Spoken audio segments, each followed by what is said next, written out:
आपको बताऊं, प्रधानमंत्री नरेंद्र मोदी ने कल 5G लॉन्च किया है। वो तस्वीरें आपको दिखा रहा हूं, लेकिन ये तस्वीरें पाकिस्तान में भी देखी जा रही थी और सिर्फ पाकिस्तान के प्रधानमंत्री नहीं, वहां की आवाम भी देख रही थी। देखिए जरा लोग क्या कह रहे हैं।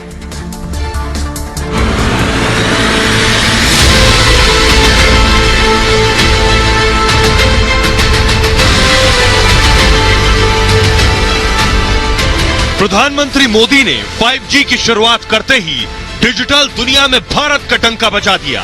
हिंदुस्तान भी अब 5G की स्पीड से दौड़ने वाला है। मैं यहाँ पे 2G नहीं चलता, क्योंकि यहाँ पे अभी 4G का मसला नहीं हल हो रहा, तो 5G अभी बहुत दूर है। तो पड़ोसी पाकिस्तान अभी तक सिर्फ 5G के सपने देख रहा है। नेपाल, अफगानिस्तान और बांग्लादेश तो अब तक इस रेस में भी कूद नहीं पाए।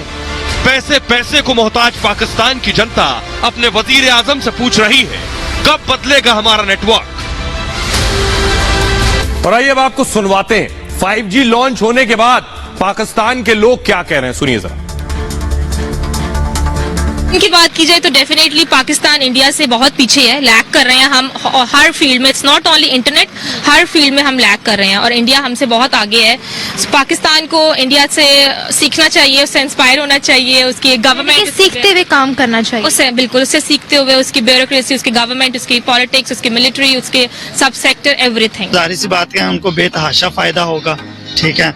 इन पाकिस्तान में भी 4G भी है, वो 4G भी नहीं सही चल, वो भी नहीं चल रही, बस तो वैसे ही तोड़ देना चाहिए आपको। 2G नहीं चलता यहाँ पर, कुछ जगहों पर जाएं। अभी मैं यहाँ पर सैमसंग वालों के स्मार्ट इनके कस्टमर सर्विस बैठा हूँ, वहाँ पर सिम के सिग्नल नहीं आ रहे थे। वहाँ पर आप इंटरनेट अवेलेबिलिटी की बात कर रहे हैं। उनकी जो IT है वो हमसे काफी आगे है, वो बेहतर है, वो फ्यूचर का सोचते हैं। हम लोग अभी डेफिनेटली हमारे अपने मसाइल वगैरह खत्म नहीं होते हैं, जिसकी वजह से हम जरा पीछे रह गए हैं। इधर अभी 4G नहीं ठीक है, आपकी इधर बारिश हो जाए तो आपका 4G भी H+ पे चल रहा होता है, 3G चल रहा होता है। पाकिस्तान से तो बहुत ज्यादा आगे है इंडिया। अगर मैं कंपैरिजन की बात करूं तो वो ये है कि इंडिया जो है वो खुद एक प्रोड्यूसर है, मतलब बहुत सारी चीजें ऐसी हैं जो वो खुद प्रोड्यूस करता है, और पाकिस्तान डिपेंडेंट है। टेक्नोलॉजी में देखे ना, वो तो बहुत आगे है इंडिया। इकोनॉमी, उन्होंने इलेक्ट्रिक कार भी ठीक है, वो टेक्नोलॉजी में वो तो बहुत आगे है। और पाकिस्तान में ये लोगों को बस सियासत में सिला हुआ है, उन्हें उधर लगाया हुआ है। बस ये मसला ये है कि हमने कभी डेवलपमेंट का सोचा ही नहीं है, कि हम सर्वाइव करना चाहते हैं, डेवलप होना तो हमारा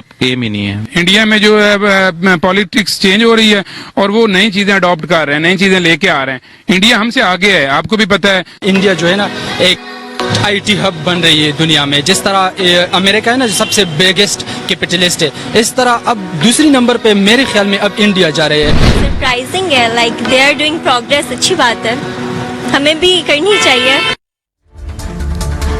देखिए पाकिस्तान में लोग कैसे तारीफ कर रहे हैं कि भारत में 5G।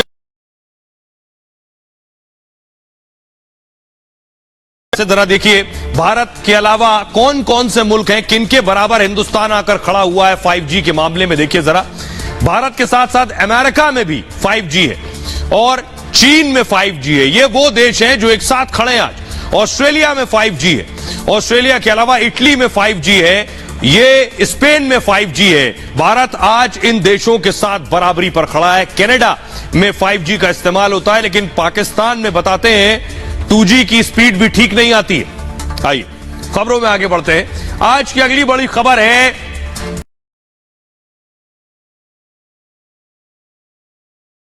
अब जमीन पर नहीं अंतरिक्ष में जंग होने जा रही है, और ये कोई और नहीं ब्रिटेन कह रहा है। बड़ी खबर ये है, अब जंग और भीषण होने वाली है।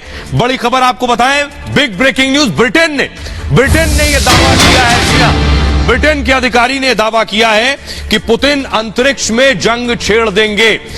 खबर यह है, ब्रिटिश डिफेंस स्टाफ प्रमुख का यह बयान आया, अंतरिक्ष में युद्ध छिड़ सकता है,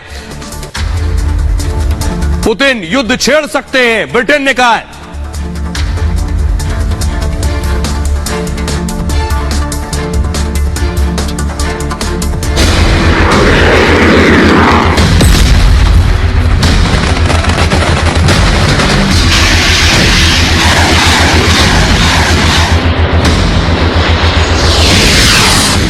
यूक्रेन में बम, गोले और बारूद की बौछार से पुतिन ने यूक्रेन का नक्शा बदल दिया।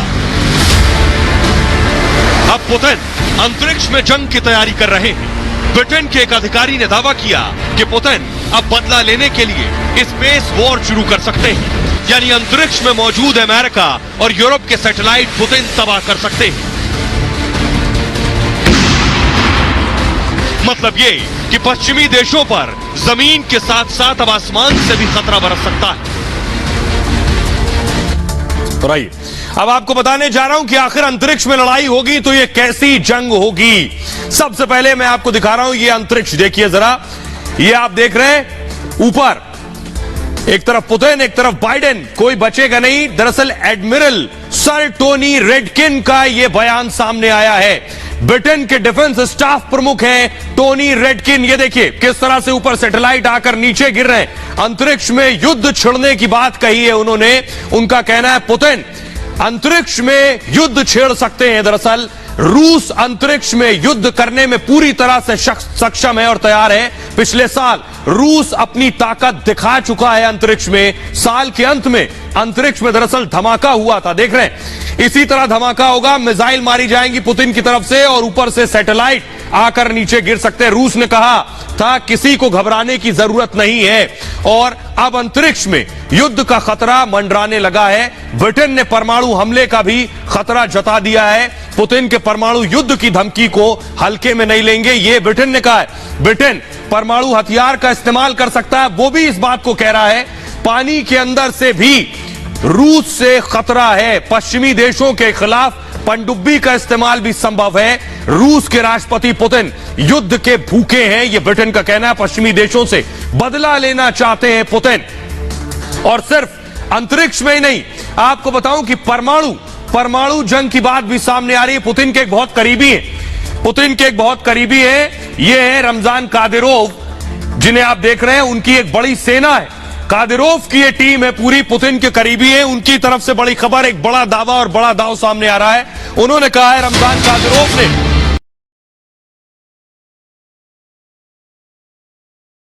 शंका जताई और गहरी हो गई। रमजान कादिरोव ने पुतिन से अपील कर दी है।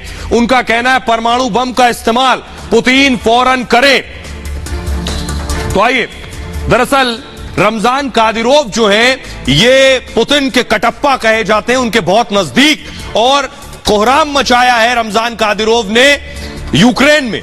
तो कादिरोव क्या कह रहे हैं, देखिए, चेचन्या सेना का कमांडर है रमजान कादिरोव, और जो परमाणु बम फेंकने की, परमाणु बम मारने की बात कह रहा है पुतिन से। पुतिन का करीबी माना जाता है कादिरोव। उसने कहा पूर्वी यूक्रेन से रूसी सेना की वापसी से वो और भड़क गया है।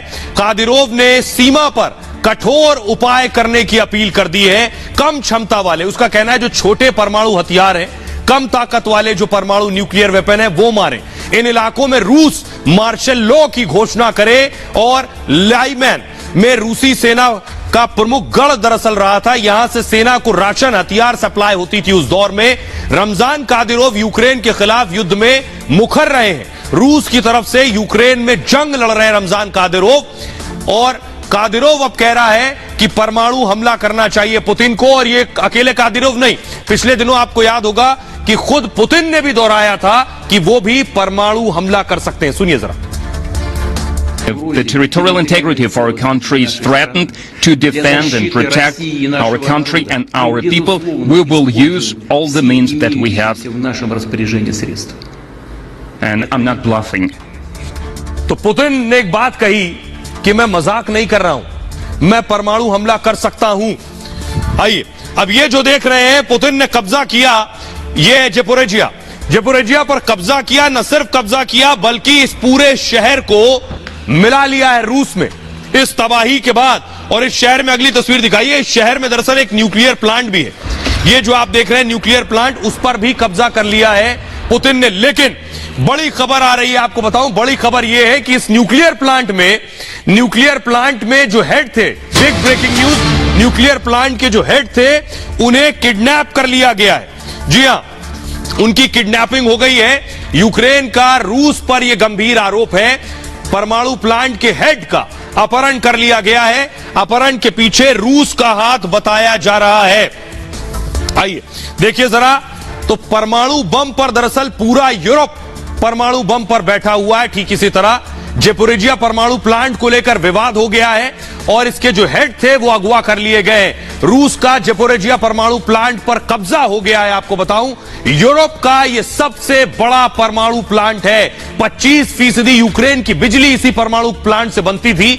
यूक्रेनी परमाणु कंपनी एनगोटम ने गंभीर आरोप लगाए हैं। परमाणु प्लांट के जो हेड थे इहोर मुराशोव, उनका अपहरण कर लिया गया है। पुतिन की सेना की तरफ से शुक्रवार शाम 4 बजे उनको किडनैप किया गया है। रूसी सैनिकों ने मुराशोव की कार को दरअसल रोका था और प्रमुख की आंखों पर पट्टी बांधकर उन्हें अज्ञात